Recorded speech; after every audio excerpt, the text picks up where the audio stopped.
रम्योळजनमवीरम् अनन्तवर्णाददंसणसावम् भोक्ष्यामि नियमसारम् केवली श्रुत केवली वनितम् नमकर अनंत उत्कृष्ट दर्शन ज्ञानमय जिन वीर को कहूँ नियम सार सु केवली शुद्ध केवली पर कदीत श्री नियम सार जी नामक परम आध्यात्मिक ग्रंथ स्वाध्याय हेतु में विराजमान है। आज से 2000 वर्ष पहले इस महान पवित्र ग्रंथ की रचना आचार्य श्री कुंद कुंद देव द्वारा इसी पवित्र भूमि पर की गई और इसके टीकाकार पदम प्रबंधधारी देव मुनिराज है। ग्रंथ का नाम नियम सार है। नियम से करने उपकार अपनी आत्मा में सम्यक दर्शन, सम्यक ज्ञान, सम्यक चारित्र रूपी निर्मल पर्याय, पवित्र पर्याय, मोक्ष महारूपी पर्याय को प्रकट करना, क्योंकि वह पर्याय स्वयं ही सुख स्वरूप है और अनंत सुख का कारण भी है। अनादि काल से हमारे आपके आत्मा में पर को अपना जानने वाली, पर को अपना मानने वाली, पर के साथ संबंध रखने वाली ऐसी मोहराग देश रूपी मलिन पर्याय, अपवित्र रूप पर्याय प्रकट है, जो स्वयं दुख स्वरूप है और अनंत दुख का कारण भी है। ऐसी मोहराग देश रूपी मलिन पर्याय का अपनी आत्मा में से उस पर्याय का अभाव करना है और सम्यक दर्शन ज्ञान चारित्र रूपी निर्मल पर्याय, पवित्र पर्याय, मोक्ष महारूपी पर्याय को प्रकट करना है।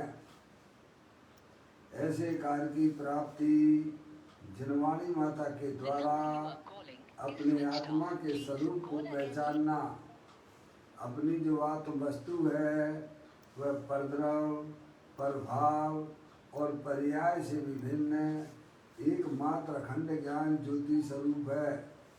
ऐसे ज्ञाय प्रभु परमात्मा का माँ जिनवाणी माता के द्वारा परिचय करके तत्पश्चात शरीर रागादि ये सब कर्म कृत वस्तुएं हैं, इनका हमारे आत्मा के साथ में किसी भी प्रकार का कोई संबंध नहीं है। इस प्रकार सम्यक भेद ज्ञान पूर्वक शरीर रागादि की दृष्टि छोड़कर अंदर में जो अखंड ज्ञान ज्योति स्वरूप भगवान आत्मा है उसमें ही अपनापन स्थापित करना, उसे ही निज रूप से जानना और उसमें ही अपनी वर्तमान पर्याय को मन कराना, उसे ही अनंत परमात्मा ने धर्म कहा है।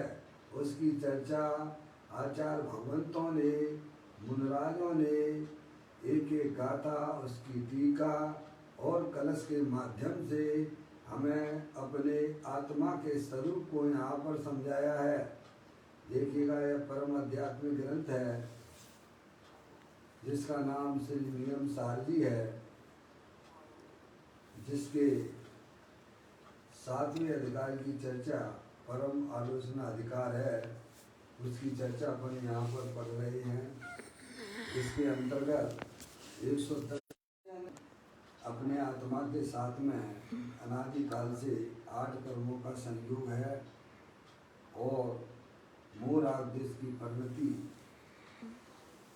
विभाग रूप से विद्यमान है। इनका छेदन आचार्य भगवंत कहते हैं कि समता भाव रूपी परिणाम के द्वारा हो जाता है और समता भाव की प्राप्ति अपना जो त्रिकालिक ध्रुव भगवान आत्मा है जो कि तीनों का वितराग आनंद स्वरूप है, ऐसे ज्ञायत्र परमात्मा में अपनापन स्थापित करके और उसमें ही अपनी पर्याय को मग्न कराना, वही वास्तव में समता भाव वितराग भाव की उत्पत्ति होती है। और वहाँ पर जो मूल आदेश के परिणाम है उनका अभाव हो जाता है और आत्मा के साथ में जो 8 कर्मों का संयोग है वह भी छूट जाता है और नवीन कर्मों का बंध भी नहीं होता है। फिर वह जीव मोक्ष मार्ग में गमन करता हुआ निरंतर अपने परिणामों में विशुद्धता बढ़ाता हुआ केवल ज्ञान और मोक्ष की पर्याय को भी प्राप्त कर लेता है। वह यहाँ पर हमें आचार्य कुंकुम देव समझाते हैं, कर्म तल का मूल छेदक जीव का परिणाम जो संभाव है बस इसलिए उसे आलुंछन कहा। अब देखिएगा ऐसी की टीका परम प्रबंधारी देव मुनिराज ने यहाँ की है, उसको अपना वाचन हो चुका है। अभी पूज्य गुरुदेव श्री इस गाथा और टीका के भाव को और विशेष स्पष्टीकरण करते हुए हमें यहाँ समझा रहे हैं। नियम सार प्रवचन का यह तीसरा भाग है, पेज नंबर 910 पर यह चर्चा अपन प्रारंभ कर रहे हैं। आप लोग पुस्तक निकाल लीजिएगा। 4 चीज़ें यहाँ कल और 2-3 दिन से अपन ने यहाँ समझी थी। पूज्य गुरुदेव श्री ये कहते हैं कि यह जो जगत है ये पदार्थों को 4 प्रकार से विचार करना चाहिए, इसके अलावा कुछ भी नहीं है। संयोग, संयोगी भाव और क्षणिक पर्याय और त्रिकालिक ध्रुव भगवान आत्मा, इसके अलावा जगत में कुछ भी नहीं है। इन 4 बातों का विचार करना। संयोग आत्मा से भिन्न जितने भी शरीर आदि पर पदार्थ हैं वे सब संयोग की श्रेणी में आते हैं। उनसे मेरा भगवान आत्मा अरूपी चेतनेश्वर तीनों काल भिन्न है। ऐसा आप चिंतन कीजिए, विचार कीजिए, अपनी ज्ञान की पर्याय में निर्णय कीजिए। एक बात। दूसरी बात, संयोगी भाव, पर द्रव्य को अपना जानना, पर द्रव्य को अपना मानना, पर द्रव्य का लक्ष्य करके प्रणमन करना, वह सब संयोगी भाव कहलाता है, जो कि हमारे आत्मा का स्वभाव नहीं है। अगर मूढ़ादेश के परिणाम आत्मा का स्वभाव होता तो अत्यंत सिद्ध परमात्मा भी आत्मा है, उनकी आत्मा की पर्याय में ये चीज़ें नहीं देखी जाती हैं। इसीलिए संयोगी भाव से भी अपना ये भगवान आत्मा चेतनेश्वर वितराग स्वरूप तीनों काल भिन्न है, ऐसा विचार करना चाहिए। नंबर 3, क्षणिक पर्याय मात्र जितना भी हमारा आत्मा नहीं है। पर्याय के बिना द्रव्य नहीं होता है, द्रव्य पर्याय के बिना नहीं होता है। तो पर्याय जितना ही हमारा आत्मा नहीं है वह तीनों काल स्थायी वस्तु है, ऐसा चिंतन विचार करना चाहिए। चौथी बात उन्होंने कहा कि आत्म जब वस्तु है वह स्थायी वस्तु है, त्रिकाल रहने वाली वस्तु है, उसकी सत्ता को हमें स्वीकार करना चाहिए, क्योंकि वह मैं स्वयं हूँ, इस प्रकार से उन्होंने कहा कि 4 बातों का हमें विचार करना चाहिए। जब तक हमारी परिणति में वस्तु स्वरूप का यथार्थ ज्ञान नहीं होता है, तब तक आत्मा की पर्याय में वीतराग रूपी धर्म की उत्पत्ति नहीं होती है। फिर उन्होंने कहा इन 4 बातों का विचार करके पश्चात यह विचार करना चाहिए कि धर्म रूपी पर्याय इन चारों में से किसके आधार से होती है। अपनी आत्मा में वीतराग रूप की उत्पत्ति इन चारों में से किसके आधार से होती है। भक्ति को ढंगी लो, ये हमें विचार करना चाहिए। और साथ में यह भी विचार करना चाहिए कि उसका आधार कौन है और उसका आश्रय करने से ही धर्म की उत्पत्ति होती है, ऐसा विचार करना चाहिए। इस प्रकार की चर्चा कल अपन ने पढ़ी थी। अब यहाँ पर उसी चर्चा को आगे बढ़ाते हुए अपन पढ़ते हैं प्रवचन सार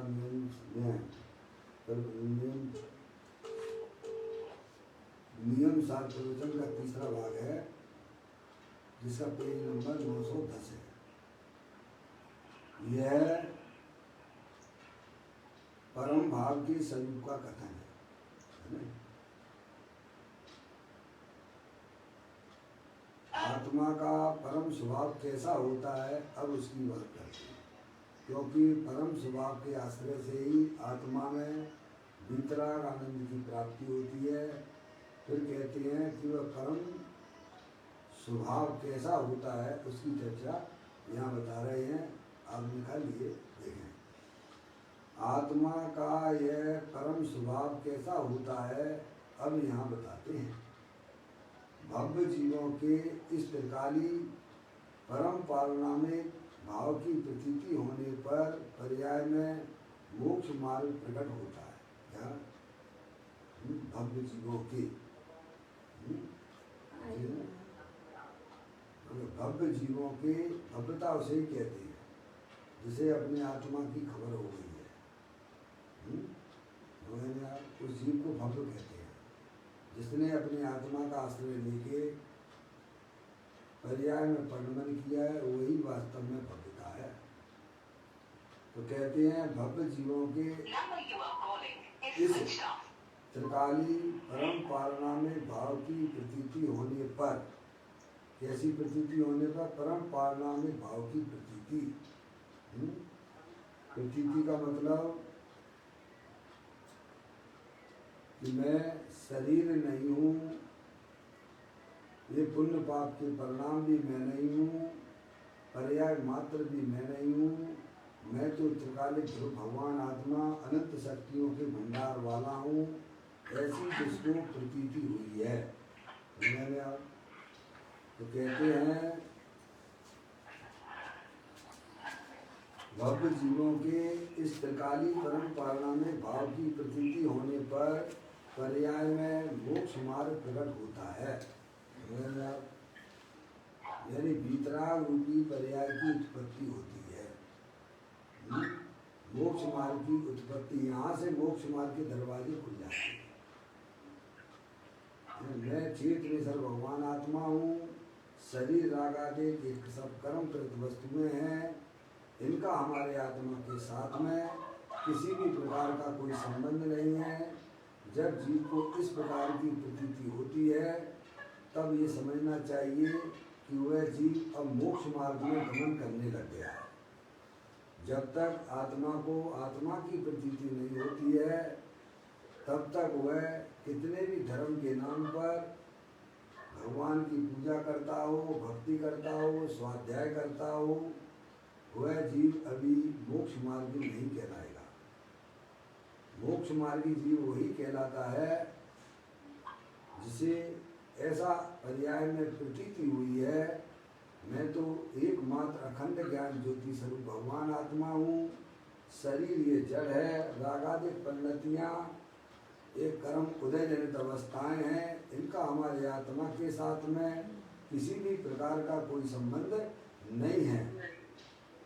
जब ऐसी आत्मा को आत्मा की प्रतीति होती है वह जीव भव्य भी कहलाता है और वह मोक्ष मार्ग में प्रवेश कर चुका है।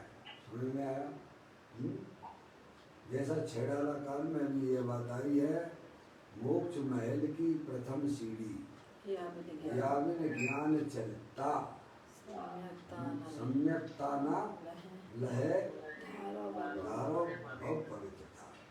पर्याय में अगर पवित्रता प्रकट करनी है तो सबसे पहले अपने आत्मा को पहचान कर अपनी आत्मा की प्रतीति कीजिए। जैसे अज्ञानी जीवों को अज्ञान अवस्था में ऐसी प्रतीति चल रही है कि शरीर है सो मैं हूँ। ऐसी प्रतीति चल रही है, शरीर है सो मैं हूँ। यह प्रतीति सही नहीं है, यह तो मिथ्या प्रतीति है, क्योंकि आत्मा कभी शरीर में होता ही नहीं है। विपरीत प्रतीति वह संसार मार्ग है और जैसा वस्तु स्वरूप है वैसा अपने आत्मा की प्रतीति वह मोक्ष मार्ग है। सब जो है परिणामों के अंदर विद्यमान है। क्या परिणामों में ही बंध है और परिणामों में ही मुक्ति है। इसीलिए हे योगी तू अपने परिणाम को पहचान। ऐसा योगेंद्र महाराज ने योग सार ग्रंथ के 14वें नंबर के गाथा में यह बात कही है। संसार भी पर्याय में है तो मोक्ष मार्ग भी पर्याय में प्रकट होता है। संसार रूपी पर्याय अपवित्र है और मोक्ष मार्ग रूपी पर्याय पवित्र है। पर्याय में जो मलिनता प्रकट होती है वह परद्रव्य प्रभाव को अपना मानने से, अपना जानने से, उसका लक्ष्य करने से पर्याय में अपवित्र परिणाम मलिन परिणामों की उत्पत्ति होती है, जो कि संसार मार्ग है। शरीर रागादि से भिन्न मैं चेत निसर्गवान आत्मा हूँ, ऐसे जब आत्मा को प्रतीति होती है उसका नाम मोक्ष मार्ग कहते हैं। वह पर्याय पवित्र है क्योंकि उसका अवलंबन, उसका आश्रय अपना त्रिकालिक ध्रुव भगवान आत्मा जो कि तीनों काल शुद्ध है, परद्रव्य से भिन्न है और अपने ज्ञानादि अनंत शक्तियों सहित तीनों काल विद्यमान है। ऐसे आत्मा की जो पर्याय में स्वीकृति करता है उसकी पर्याय में पवित्र पर्याय की उत्पत्ति होती है और उस पवित्र पर्याय का नाम ही मोक्ष मार्ग कहलाता है। भैया जो शुद्ध जाने आत्म को वह शुद्धता को प्राप्त हो। देखिएगा बहुत सरल बातें हैं, पर ज्ञानियों के भाव को हमें समझना चाहिए, अपनी हट नहीं करना चाहिए। भव्य जीवों के इस मतलब अपना अंदर भगवान आत्मा त्रिकाली परम पालनानी भाव की प्रतीति होने पर पर्याय में मोक्ष मार्ग प्रकट होता है, पर अभव्य जीवों के कभी भी इसकी प्रतीति नहीं होती, कभी भी प्रतीति नहीं होती। अनादिकाल से हमारी पर्याय में ये रोग चला आ रहा है। समझ गए आप? अभव्य जीवों के नहीं होती है, भव्य जीवों को ऐसी प्रतीति हो जाती है कि भाई साहब मैं तो आत्मा हूँ, मैं शरीर नहीं हूँ, और ये शरीर से भिन्न जितने भी चेतन अचेतन पदार्थ हैं इनसे भी हमारा किसी भी प्रकार का कोई संबंध नहीं है। समझ गए? ऐसी प्रतीति भव्य जीवों को ही होती है। हमारी आत्मा में ठीक है पर्याय में रागादिक पद्धतियाँ हैं, लेकिन वह मेरा स्वभाव नहीं है। आप ये क्षण भंगुर तत्व हैं, इनसे हमारा आत्मा का किसी भी प्रकार का कोई संबंध नहीं है। ऐसी प्रतीति भव्य जीवों को ही होती है। अभव्य जीव उन्हें इन बातों से कोई लेना देना नहीं, ना तो आत्मा से मतलब है ना कर्मों से मतलब, बस पंच इंद्रिय के विषय भोग भोगो और भगवान की पूजा भक्ति करके बढ़िया बढ़िया देव गति में जाएंगे और भोग भोगेंगे। ऐसी प्रतीति अज्ञानी जीवों को चलती है।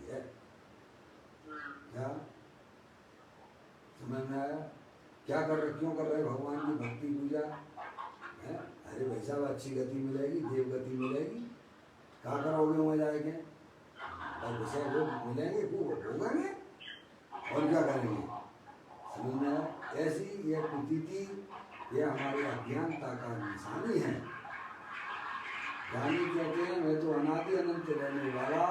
थोड़ा ये आवाज़ कम कर दीजिए, जिसके यहाँ डिस्टर्ब हो रहा है, बार बार जिनकी यहाँ से भी आती है इस प्रकार की आवाज़ें आती हैं।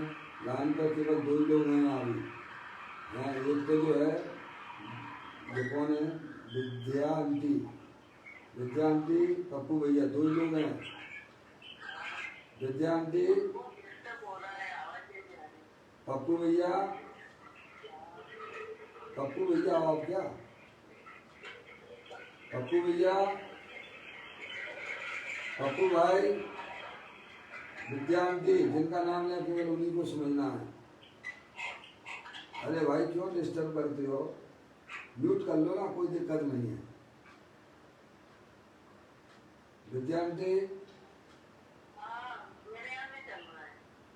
अच्छा पप्पू भैया, डिस्टर्ब होता है तो साथ में पप्पू भैया,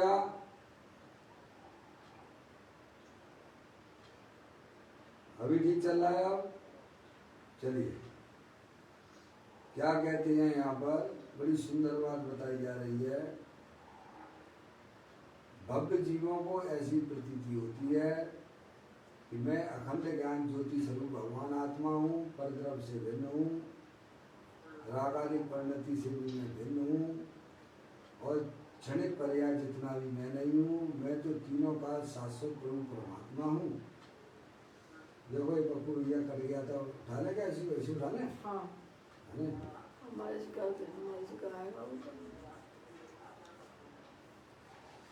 हाँ चलिए ध्यान दीजिए।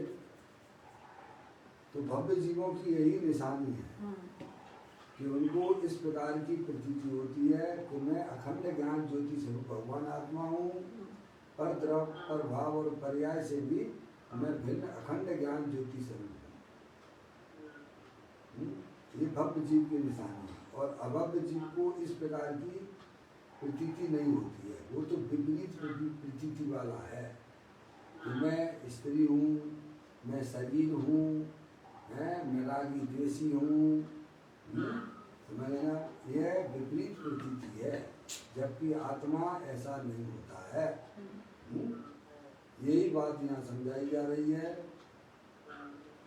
भव्य जीवों के इस त्रिकाली परम पारणामिक भाव की प्रतीति होने पर पर्याय में मोक्ष मार्ग यानी पवित्र पर्याय, मोक्ष मार्ग किसे कहना, पवित्र पर्याय, मोक्ष मार्ग पर्याय प्रकट होता है।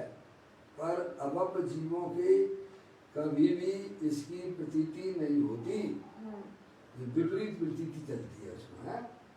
समझ रहे आप? शरीर है सो मैं हूँ, और ये रागादिक परिणतियाँ इनका मैं करने वाला हूँ, और इनका भोग भी मैं करता हूँ। उसे कुछ भी पता नहीं है, अज्ञानी जीव को कुछ भी पता नहीं है, ना तो आत्मा का पता है, ना आत्मा के साथ कर्मों का संयोग है, उसका भी उसे ज्ञान नहीं है यथार्थ में। और ना ही वह उदयों को पहचानता है, सबको मिलाकर सेवन करता है। यही अज्ञानता, यही अभव्यता है। तो ज्ञानी कहते हैं पर अभव्य जीवों के कभी भी इसकी प्रतीति नहीं होती है, यानी अपने आत्मा की प्रतीति नहीं होती है। अतः उसके मोक्ष मार्ग प्रकट नहीं होता। यद्यपि यह परम पारणामिक भाव भव्य के समान अभव्यों को भी होता है। या ना, भव्य के समान अभव्यों को भी होता है, तथापि अभव्यों को उसके आश्रय से होने वाला मोक्ष मार्ग प्रकट नहीं होता। ये खास बात है, उसमें ऐसी योग्यता तो है कि पर्याय में वह भी भगवान बन सकता है, या मोक्ष मार्ग भी पर्याय प्रकट कर सकता है। वह भी शक्ति तो है। जैसे महिलाएं हैं, कुछ महिलाएं जो होती हैं का ऐसा में कि जिनके जो है बच्चे पैदा नहीं होते हैं, यार जिन्हें बाँझ कहती है यार। इसी प्रकार से वह आत्मा अभव्य भी भव्य तो है शक्ति की अपेक्षा से, लेकिन वह कभी भी अपनी पर्याय में मोक्ष मार्ग रूपी पर्याय प्रकट नहीं कर सकता है। समझ में आ गई? ऐसा दृष्टांत भी अपने ग्रंथों में देखने को मिलता है। ऐसा ही समझना चाहिए कि अभव्य भी है तो भव्य के समान, लेकिन वह कभी भी अपनी पर्याय में अपने आत्मा का आश्रय नहीं ले पाता है। समझ में आया? तथापि अभव्यों को इसके आश्रय से होने वाला मोक्ष मार्ग प्रकट नहीं होता है। बस भारी भार लगा रहेगा, भारी भार धर्म करता रहेगा। देखो अब ग्रंथों में यह भी बात सुनने को मिलती है कि हमारा आत्मा एक बार नहीं अनंत बार, लब्धियां कितनी होती हैं? 5 होती हैं। कौन कौन सी होती हैं? अरे 5 लब्धियों के नाम बताना है, गतियों के नाम नहीं बताना है। क्षयोपम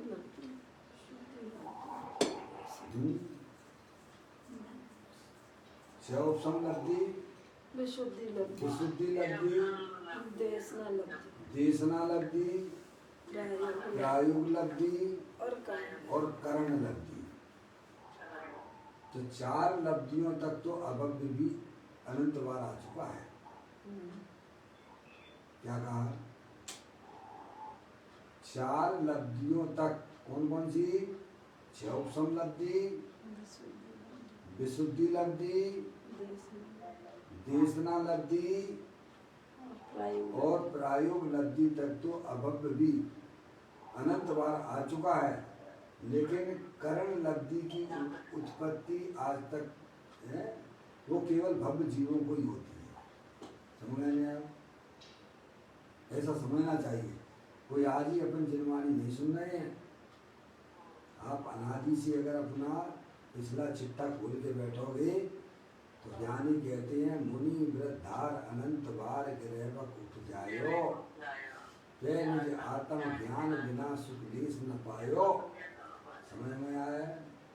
अभी अपन समझते भगवान की पूजा भक्ति कर ली और मेरा कल्याण हो जाएगा, 3 काल में नहीं होगा तुम्हारा। क्यों नहीं होगा? क्योंकि भगवान ने जो वस्तु स्वरूप बताया है उसका तुम्हें ज्ञान और श्रद्धा नहीं है। भगवान कहते हैं कि अपनी आत्मा का आश्रय लो और तुम लेते ही नहीं हो। एक भी सुनते भगवान की तो कैसे हो जाएगा? द्वाद सांग का सार तो यही है, अपने आत्मा को पहचान कर कि वह अपनी आत्मा के आश्रय से खड़ी हो, लेकिन अभव्य नहीं हो पाता है और भव्य ये काम कर लेता है। आएगी धीरे धीरे आवाज आएगी, ऐसी आएगी। अभव्य जो है अपनी आत्मा का आश्रय नहीं ले पाता है। सब चीजें उसे संयोग में सब मिल गई हैं, ऐसा नहीं है। देव शास्त्र गुरु भी मिले, स्वाध्याय भी करता है, दूसरों को समझाता भी है, वैसे ही समझाता है जैसे ग्रंथों में लिखा हुआ है। पप्पू भैया वैसे ही समझाता है जैसा ग्रंथों में लिखा हुआ है, लेकिन उसके अंदर पर्याय में अभव्यता चल रही है। क्यों? क्योंकि भगवान ने बताया है इन सब का सार तो यह है कि अपनी आत्मा का आश्रय लेना, उधर उसका ध्यान जाता ही नहीं है। समझ गए नहीं आप? तो यहाँ यही बात हमको समझाई जा रही है कि अभव्य जीवों के कभी भी इसकी प्रतीति नहीं होती है। कौन से? परम पारणामिक भाव की। अतः उसके मोक्ष मार्ग प्रकट नहीं होता है। यद्यपि यह परम पारणामिक भाव भव्य के समान अभव्यों को भी होता है, पर वो भी है ना परम पारणामिक भाव रूप से विद्वान अनंत शक्तियों का धारी है ना। तथापि अभव्यों को इसके आश्रय से होने वाला मोक्ष मार्ग प्रकट नहीं होता है। क्या? समझ में आएगी भाई साहब? ये काम तो अपनी आत्मा का आश्रय लेने का काम भक्त जी भी कर पाते हैं। ज्ञान होना अलग बात है, और उस रूप परिणमन करना, आत्मा रूप परिणमन करना, ये भव्यता की निशानी है। यही कारण है कि भव्यों के इस भाव को सफल और अभव्यों के इस भाव को, इस भाव यानी परम पारिणामिक भाव को असफल कहा जाता है। क्या सफलता क्या है भाई? अच्छे नंबर से आपने मेहनत करी है। पप्पू भैया आवाज नहीं आ रही आपकी? हमारे साथ में जब मैं इंजीनियरिंग में पढ़ता था तो मैं एक लड़का ऐसा, आएगी आएगी आएगी, क्यों नहीं आ रही आपके पास? जब मैं इंजीनियरिंग कॉलेज में पढ़ता था तो हमारे साथ में एक लड़का है, वह खूब पढ़ता था, खूब पढ़ता था है, और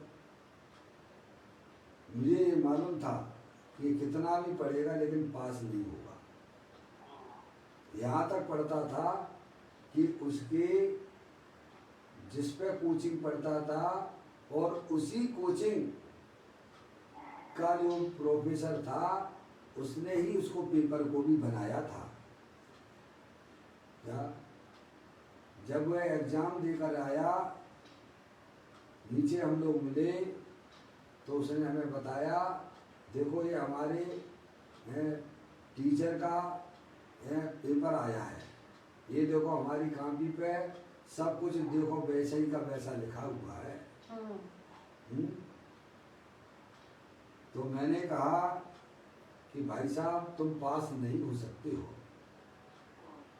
भले ही तुम्हारे टीचर का पेपर आ गया है, तुम पढ़ते भी हो, ये बात भी सत्य है, लेकिन मुझे ये लगता है कि तुम पास नहीं हो पाओगे इस पेपर में। तो आसपास में और भी हमारे साथी खड़े हुए थे, तो बोले अनिल तुम ऐसी बातें क्यों करते हो? मैंने कि मुझे अपने आप पर विश्वास है कि ये इस पेपर में पास नहीं होगा। अंतर्गता जब परीक्षा का परिणाम आया तो वह असफल हुआ, पास नहीं हुआ। क्या समझ में आए? अब बताओ उसको क्या नहीं था? पढ़ता भी था, उसके टीचर का पेपर भी बनाया हुआ उसे प्राप्त हुआ, लेकिन उसके बावजूद भी वह फेल हो गया। समझ ना? तो तुम्हारा पढ़ना किस काम का? कोई काम नहीं। बताइए आप। कार्य की सिद्धि नहीं है? समझ में आया भाई साहब? अरे पढ़ना जब कहलाता है जब आप उस पेपर में से पास हो जाओ, सफल हो जाओ। है? क्या करते हो तुम जानो भाई? है? तो ज्ञानी यही कहते हैं कि भाई साहब अब पढ़ेगा भी, ऐसी बात नहीं है, भगवान की पूजा भी करेगा, भक्ति भी करेगा, अनुव्रत भी लेगा, महाव्रत भी लेगा, है, लेकिन अपने आत्मा का आश्रय लेने की उसमें पर्याय में ऐसी योग्यता उसके नहीं जगती है, इसीलिए वह सफल नहीं हो पाता है। संयोग करेंगे तो करेंगे क्या, जब तक आत्मा में पर्याय में चोट नहीं लगती है कि भाई साहब मुझे तो इस भाव में अपना ही काम करना है, दुनिया कुछ भी कहे मुझे किसी की नहीं सुनना है, मुझे तो माता पर्यंत परमात्मा ने जो बात बताई है उसे अपनी पर्याय में करके दिखाना है। जब तक पर्याय में इस प्रकार की जिद आत्मा की नहीं होती है तब तक उसका आत्मा उस रूप परिणमन नहीं कर पाता है। तो यहाँ यही कहा जा रहा है, देखिएगा, तथापि अभव्यों को इसके आश्रय से होने वाला मोक्ष मार्ग प्रकट नहीं होता है। यही कारण है कि भव्यों के इस भाव को सफल है, भव्यों को जो अपना परम पारिणामिक भाव है वह उस रूप परिणमन कर जाता है, अनुकरण करता है अपने आत्मा का, वह सफल होता है। और अभव्य के इस भाव को अस्पर कहा जाता है तो है, अनंत शक्तियों के भंडार वाला है प्रत्येक आत्मा, लेकिन वह उसका आश्रय नहीं ले पाता है, वह असफल रहता है। 4 गति 84 लाख योनियों में ऐसे ही परिणन करता रहेगा। उन्होंने इसमें कोई कुछ नहीं कर सकता है। समझ में आया? भव्यों का कथन प्रथम करने का भी यही कारण है। ये सब बातें पदम प्रमद ढाई दिन मुराज अपनी टीका में लिखी हैं। उसका स्पष्टीकरण पूज्य गुरुदेव जी कर रहे हैं। समय साल में जिसे ज्ञायक भाव कहा है उसे ही यहाँ परम पारणामिक भाव कहा है। परम पारणामिक भाव त्रिकाली स्वभाव है, ध्रुव रहने वाला भाव है, सदा एक रूप रहने वाला भाव है। उसे ही परम पारणामिक भाव कहते हैं, उसे ज्ञायक कहते हैं। प्रमत्त अप्रमत्त नहीं, मैं तो एक ज्ञायक भाव हूँ। इसे समय सार में ज्ञायक शब्द से हाईलाइट किया गया है और नियम सार में है भाई साहब कारण परमात्मा परम पारणामिक भाव पंचम भाव कहके उसे हाईलाइट किया गया है। यह परम पारणामिक भाव शाश्वत है। क्या देखो, आप शरीर के अंदर ऐसी कोई शाश्वत वस्तु आपको देखने को मिलेगी जिसका ना तो कभी जन्म होता है और ना ही इसका मरण होता है। ये शरीर आदि ये तो संयोगी पदार्थ हैं। अनंत पुद्गल परमाणु हर समय आ रहे हैं और जा रहे हैं शरीर के, पर हमारे स्थूल ज्ञान से वह चीज हमें दिखाई नहीं देती है। ऐसे ही अपनी आत्मा में जो नाना प्रकार के राग आदि परिणाम होते हैं वे भी क्षणिक पर्याय हैं, वे आत्मा का वास्तविक स्वरूप नहीं है। दुख रूपी जो पर्याय उत्पन्न हो रही है वह भी क्षणिक है। शाश्वत वस्तु तो इसमें जानने देखने वाली वस्तु आपको मिलेगी, अमूर्तिक है, अरूपी है, अनंत शक्तियों के भंडार वाली है। समझ रहे आप थोड़ा अपने ज्ञान को विस्तार करके देखिएगा। इसका पोस्टमार्टम तो एक दिन कर लो भाई बैठ के शांति से। और हमारे कहाँ है शांति? हमें तो ये लगता है कि धर्म भाई साहब मंदिर में है, धर्म कहाँ है? सिद्ध क्षेत्रों पे है, तो बस वही धर्म के नाम पर टाइम पास करते हो। इतना आपके पास समय नहीं है कि प्रभु की बात का चिंतन करें, विचार करें, निर्णय करें। इसे वो धर्म लगता ही नहीं है। इसे तो शरीर की क्रिया को धर्म मानता है और भगवान की पूजा करते करते एक दिन हमारा कल्याण हो जाएगा। हो जाता ना भाई, अनादि काल से हो, तुमने क्या नहीं किया धर्म के नाम पर, इतना तो विचार करो। अन्य बातों को समझना ही नहीं है। तो कहते हैं यह परम पारणामिक भाव शाश्वत है और कैसा है? अकृत्रिम है, किसी ने उसे बनाया नहीं है। अकृत्रिम जिन है, घटकर अंतर जिन बसे, घटकर अंतर जैन मति मदरा के पान से मत वाला समझे नहीं। मंदिर में जो भगवान विराजमान है, जो उनकी प्रतिमा विराजमान है, वो तो कृत्रिम है। कैसी है? कृत्रिम है। अंदर शाश्वत परमात्मा चैतन्य वस्तु वो अकृत्रिम है। कुछ जो है बिंब जो है अकृत्रिम भी है। आप अष्टांग का बल चल लीजिए, आप करते हो नहीं करते हो, उन्हें भी किसी ने बनाया नहीं है, पर वे जड़ है, वे कोई चेतन नहीं है। और अपना भगवान आत्मा अकृत्रिम जिन बिंब है, चेतन है, उसे भी किसी ने बनाया नहीं है। ऐसा अकृत्रिम जिन बिंब उसके दर्शन करने का भाव नहीं होता है क्या? नहीं होता है, वे अभव्य जीव हैं। जिनको होता है वो समझ लेना चाहिए, वह बिल्कुल सही मार्ग पर चल रहे हैं। समझ में आया? ये लेवल में विराजमान अपना भगवान आत्मा अकृत्रिम जिनबिंब है। ये शरीर तो कृत्रिम है, रागादि परिणतियां भी कृत्रिम है, और अपना भगवान आत्मा अकृत्रिम जिनबिंब है। ज्ञानी जीव उसका, भव्य जीव उसका दर्शन करते हैं। कहते हैं यह परम पारणामिक भाव शाश्वत है, अकृत्रिम है। इसका ना कभी आरंभ हुआ है और ना कभी अंत होगा। उदय, उपशम, क्षय उपशम और क्षय, ये चार भाव नवीन उत्पन्न होते हैं। कौन कौन से भाव? 5 भावों की जब चर्चा अपन करते हैं 5 भाव बताए हैं। उदयिक भाव, औपशमिक भाव, क्षय उपशमिक भाव और क्षयिक भाव। और अपना ये त्रिकालिक ध्रुव भगवान आत्मा परम पारणामिक भाव। 4 भाव प्रारंभ के वे सब पर्याय रूप हैं, और परम पारणामिक भाव पर्याय से भी अगोचर है। पर्याय पर दृष्टि देने पर अपने परम पारणामिक भाव की का दृष्टि नहीं हो पाती है। पर्यायों से पार देख ले, आप स्वयं भगवान हैं। समझ गया?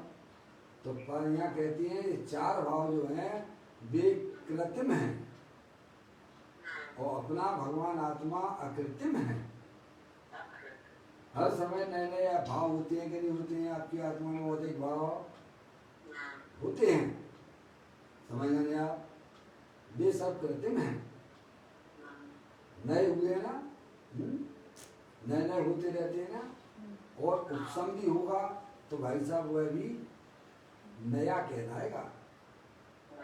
उपशम यानी कर्मों का दब जाना, परिणाम में अपनी आत्मा की प्रतीति होना, वह भी कैसा है? कृत्रिम है।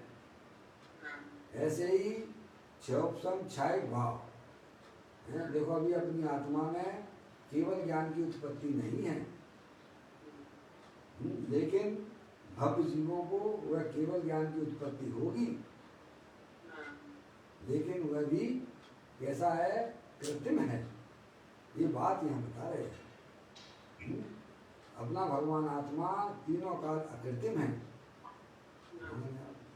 कहते हैं परम पारणामिक भाव शाश्वत है, अकृत्रिम है। इसका ना कभी आरंभ हुआ है और ना कभी अंत होगा। उदय, उपशम, क्षय उपशम और क्षणिक, ये चारों भाव नवीन उत्पन्न हुए हैं। पर्याय का स्वभाव यही है, उत्पन्न विध्वंसी, नई नई पर्याय होना भाई साहब। और जिसकी पर्याय वह त्रिकालिक ध्रुव भगवान आत्मा, वह ना उत्पन्न होता है ना नाश को प्राप्त होता है। इसीलिए पर्याय की दृष्टि छोड़ो, अंदर जो अखंड ज्ञान ज्योति स्वरूप जो कि अकृत्रिम रूप से विद्यमान है, उसकी दृष्टि करने से पर्याय में निर्मल पर्यायों का प्रभाव प्रारंभ हो जाता है। कहते हैं उदय, उपशम, क्षय उपशम और क्षयिक, ये 4 भाव नवीन उत्पन्न हुए हैं। इन चारों भावों से अगोचर परम पारणामिक भाव त्रिकाल स्थायी रहने वाला है, सिद्ध पद को प्राप्त कराने वाला है। बोलिए, हमें परम पारणामिक भाव का आश्रय लीजिए। सबके पास में है,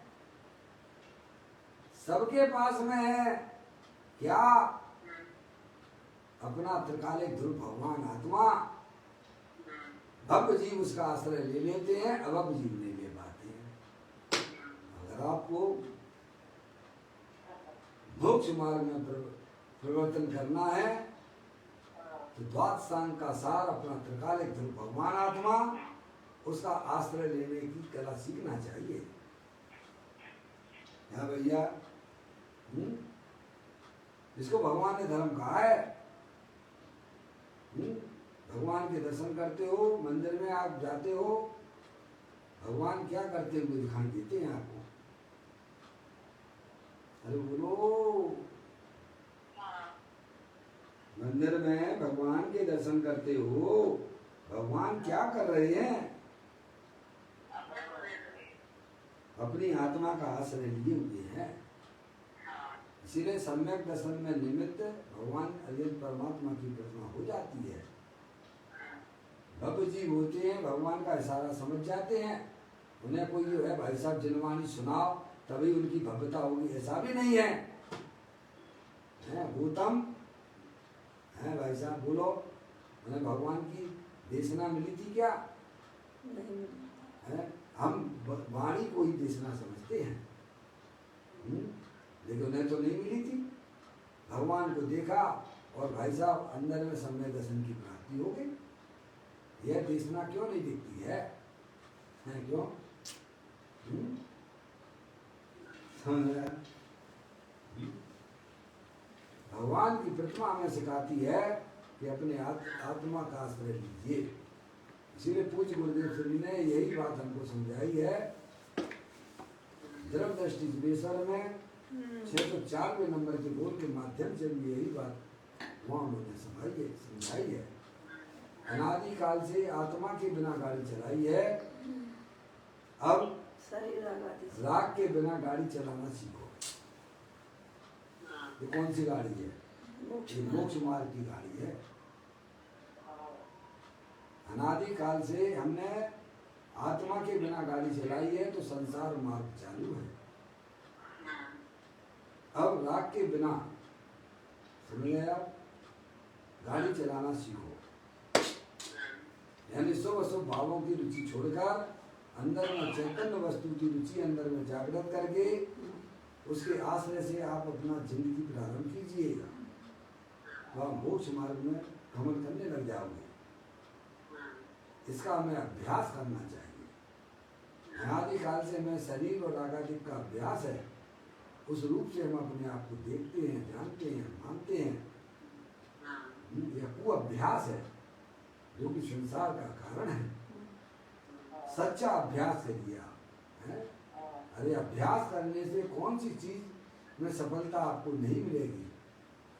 आप लोग भी छोटे थे, माता बहने, पहले रोटी बनाने का गोल गोल नहीं बना पाते थे जब छोटे थे। गोल बना लेते थे क्या?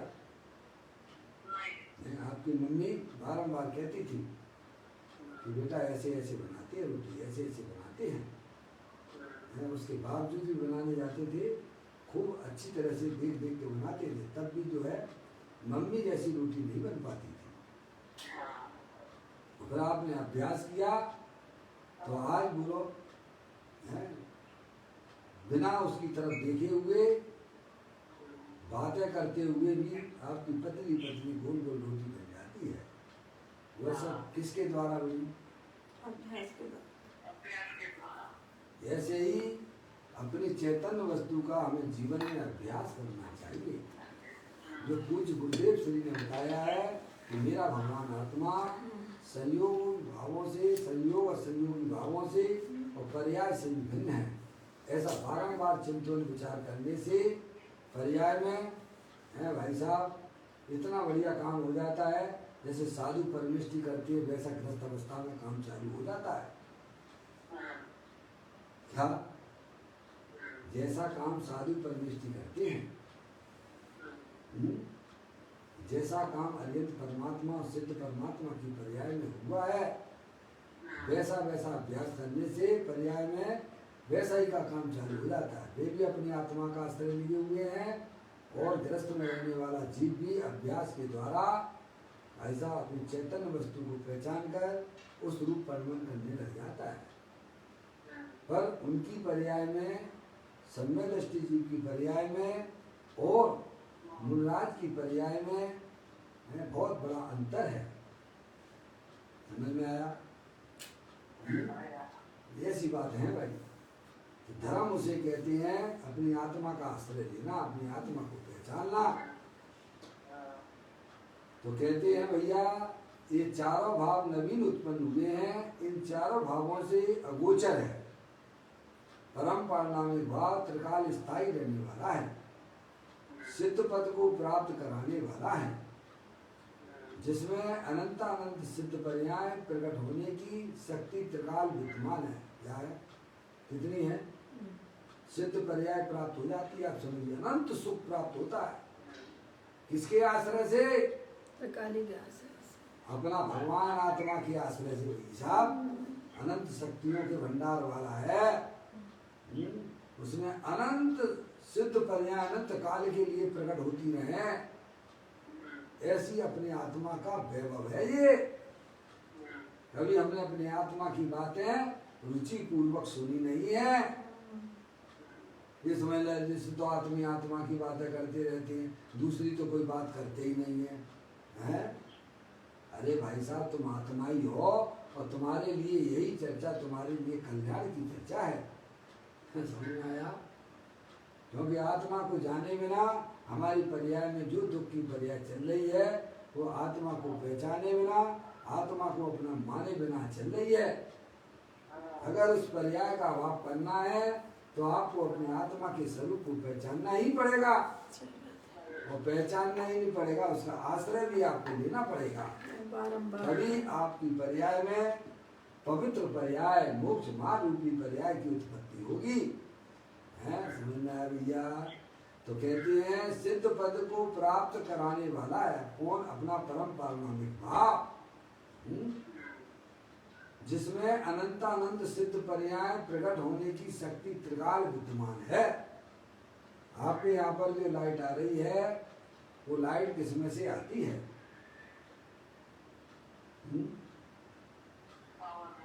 पावर हाउस में आती है। समझ में आया? अभी आप 50-40 का बल्ब जला रहे हो, उसमें आप 100 का भी जला सकते हो, हैं? और भी ज़्यादा बड़ा भी जला सकते हो, क्योंकि शक्ति तो है ना आपके पास में। पावर हाउस में इतनी शक्ति पड़ी हुई है कि कितना भी बड़ा का समय, कितना भी बड़ा बल्ब जला सकते हो। जला ही रहे ज्ञानी। समझ में आया? ऐसे ही ज्ञानी जानते हैं कि मेरा भगवान आत्मा अनंत सिद्ध शक्तियों की सामर्थ्य वाला है। समझ गए आप? तो वह बस अपने ज्ञाय परमात्मा का आश्रय लेके निरंतर निरंतर आत्म भावना भावता जीव लय केवल ज्ञान को क्या? आत्म भावना भावता। भावना का मतलब यहाँ आश्रम रूपी भावना ना लेना। यहाँ द्रव स्वभाव का अनुकरण करने वाला जो परिणमन है उसका नाम भावना है। वह भावना केवल ज्ञान सिद्ध पर्याय को प्राप्त कराती है और रहिए अनंता अनंत काल यथा तथा शिव परिणमे। जे करते हैं सिद्ध भगवान, हैं? नया नया तिंद्रिय आनंद का भोग करते हैं।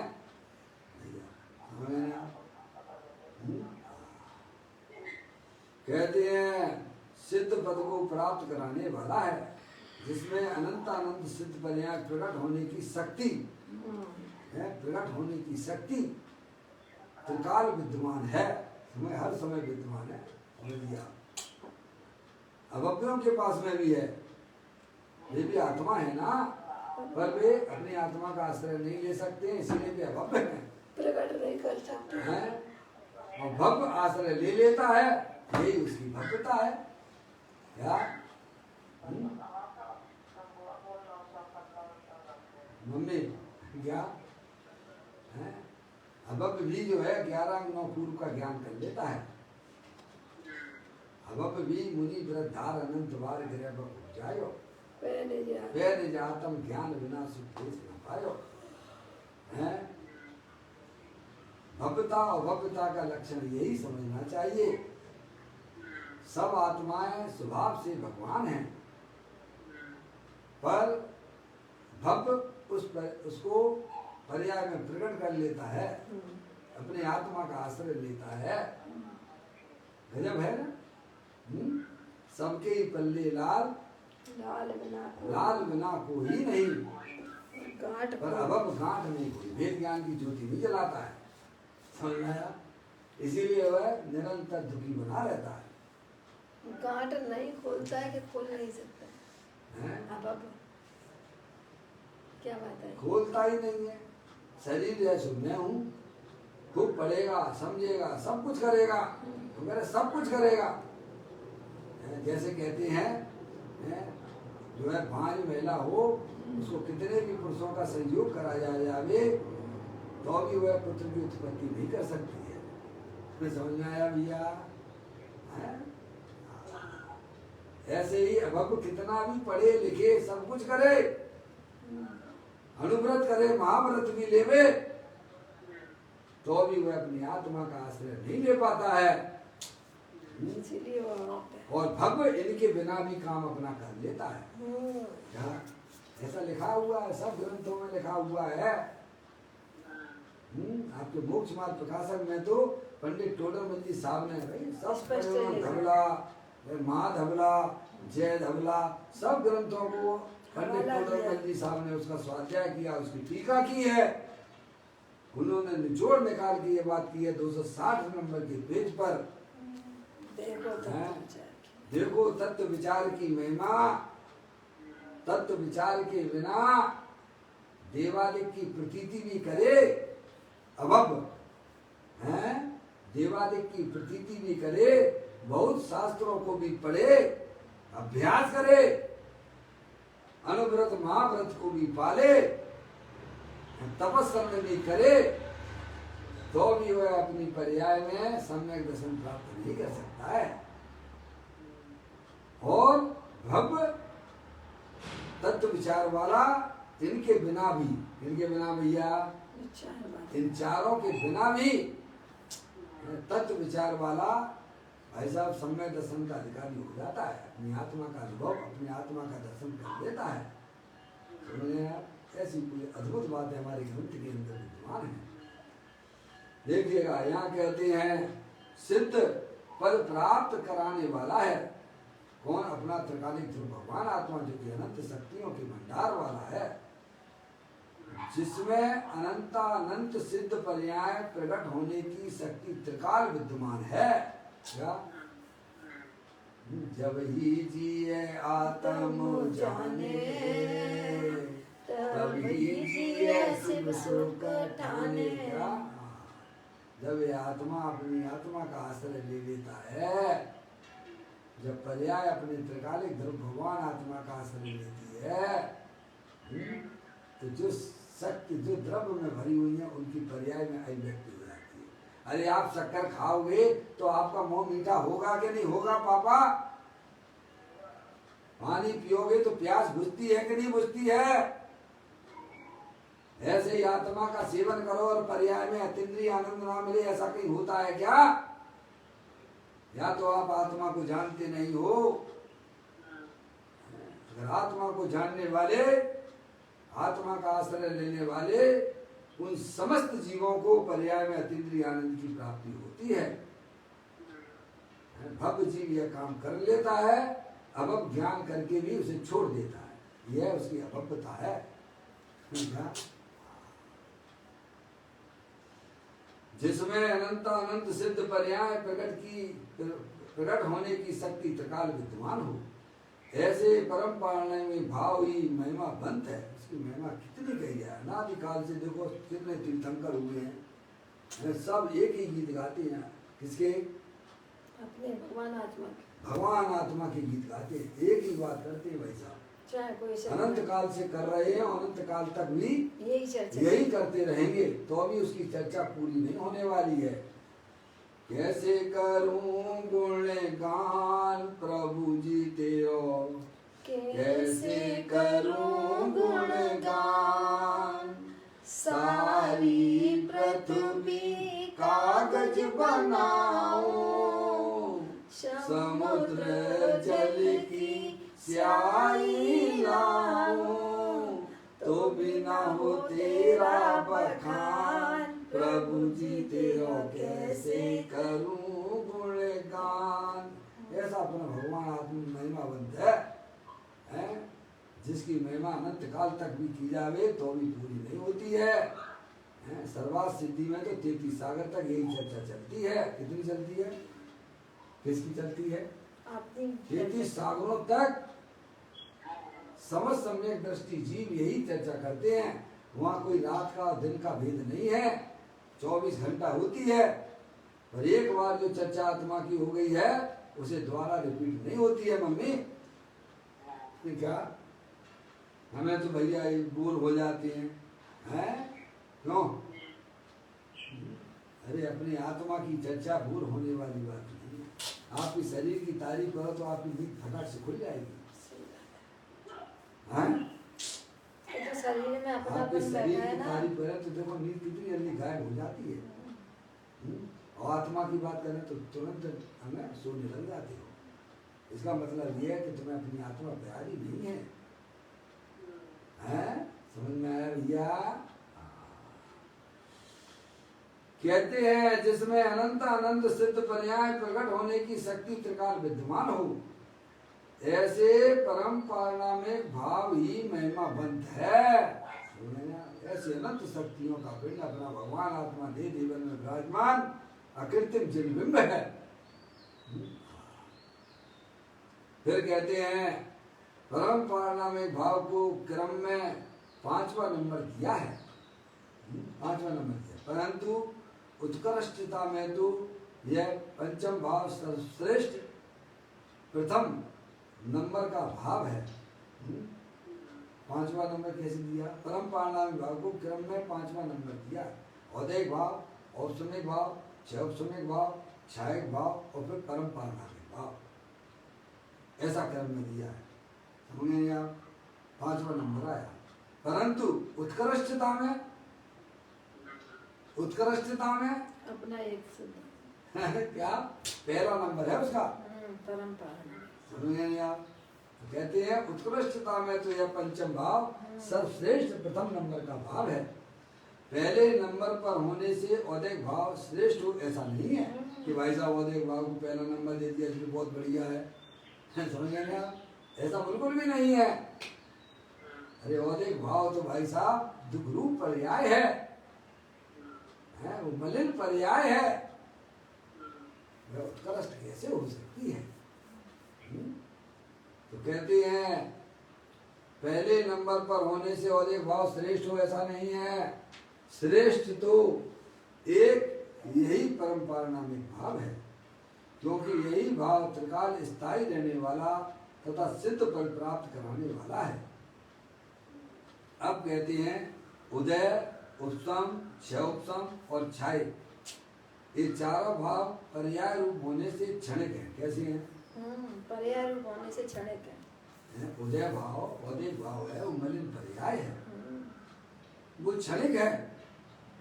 आत्मा की पर्याय में जो दुख की पर्याय है वो क्षणिक है।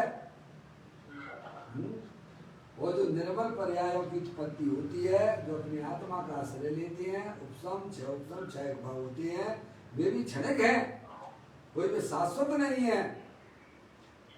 कहते हैं उदय, उपसम, क्षयोपसम, क्षय के चारों भाव पर्याय रूप होने से क्षणिक। कैसे हैं? पर्याय रूप है, ये नवीन उत्पन्न होते हैं। इन क्षणिक भावों के लक्ष्य से त्रिकाली ध्रुव आत्मा दिखाई नहीं देता है, जैसा गाथा और टीका में ये बात आई है। पर्यायों से अगोचर है, औदैहिक आदिक चार भावों से अगोचर है। अगोचर का मतलब ये है कि पर्याय के ऊपर दृष्टि देने से अपना त्रिकालिक ध्रुव भगवान आत्मा की दृष्टि नहीं होती है। पर्यायों के पार देख ले आप स्वयं भगवान। आगे बोलो, आप स्वयं भगवान हैं। समझ आप? भव्य जीव ये काम कर पाते हैं। संयोग और संयोगी भाव और निर्मल पर्यायों से भी पार अपना त्रिकालिक ध्रुव भगवान आत्मा का आश्रय भव्य जीव ले पाते हैं। समझ में आया? तो कहते हैं पर्यायों के ऊपर दृष्टि देने से भाई साहब अपना जो त्रिकालिक ध्रुव भगवान आत्मा जो परम पारणामिक भाव से स्थित है वह उसे दिखाई नहीं देता है। कहते हैं इन क्षणिक भावों के लक्ष्य से त्रिकालिक ध्रुव आत्मा दिखाई नहीं देता है। इसीलिए परम पारणामिक भाव अगोचर है। अगोचर शब्द का उपयोग किया ना टीकाकार ने, अगोचर है। व्यवहार रत्नात्रय रूप स्वभाव उदय भाव है। क्या स्वभाव है ना? उदय भाव, औदैहिक भाव है। अतः उससे आत्मा अगोचर है। जिन्हें पर्याय की रुचि है, स्वभाव की रुचि है, क्या उन्हें अपना भगवान आत्मा नहीं मिल सकता है। चाहे वह पाप की रुचि वालों को तो मिलता भी नहीं है, और पुण्य करते करते हमारी आत्माओं का कल्याण हो जाएगा, उन्हें भी अपनी भगवान आत्मा के दर्शन नहीं हो पाते हैं। क्योंकि जो पुण्य भाव है, जो शुभ भाव है, वह पर्याय रूप है। मैंने आप पर्याय से पार देखना पड़ेगा आपको, पर्यायों की पार देख ले आप स्वयं भगवान, ऐसा अपना परम पारनामिक भाव देह जीवन में विराजमान है। तो कहते हैं विवाह रत्नात्रय रूप शुभ भाव उदय भाव है, अतः उससे आत्मा अगोचर है। अब यहाँ एक भाई ने यहाँ प्रश्न किया है और उसका प्रश्न और उत्तर कल पूज्य गुरुदेव श्री के सामने होगा, वही आपको उसका जवाब देंगे। अपना समय यहाँ पर हो गया। निज निधि निज में बताई, ये अनंत अनंत उपकार है, उसके लिए जिनवाणी माँ को वंदना सतवार है, वंदना सतवार है। 3 बार 9 बार नमोकार मंत्र।